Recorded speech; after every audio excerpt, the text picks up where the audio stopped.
Live बने। अरे प्रणाम भैया आप सबके। अपने जो है फिल्म का नाम है हर हर गंगे। तो आप लोग हमारे भाई को, हमको, हमारे सारे टीम को, भोजपुरी के सारा परिवार के आप लोग आशीर्वाद दीजिए। भर भर के आशीर्वाद मिल रहा बा, बहुत प्यार मिल रहा बा और प्यार दीजिए। भोजपुरी फिल्म इंडस्ट्री की अब तक की सबसे महंगी फिल्म का ट्रेलर अभी से जस्ट कुछ देर पहले फैंस के बीच रिलीज कर दिया गया है। खैर ट्रेलर बहुत ही अच्छा है और फैंस का रिस्पांस भी ट्रेलर के प्रति बहुत ज्यादा देखने को मिल रहा है और इसमें पवन सिंह का एक्टिंग देखने लायक है।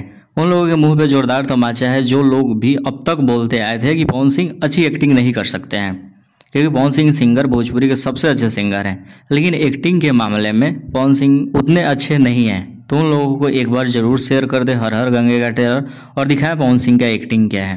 क्या ट्रेलर में कुछ और सीन डाला जाता तो अच्छा होता। सिर्फ सफाई अभियान को ही दिखाया गया है। इसमें कुछ और सीन को ऐड किया जा सकता था, जैसे कि स्मृति सिन्हा का लव एंगल, साथ में कुछ गाने भी दिखाए जा सकते थे। खैर कोई बात नहीं, फिल्म में देखने को मिलेगा। 20 तारीख को फिल्म रिलीज हो रहा है।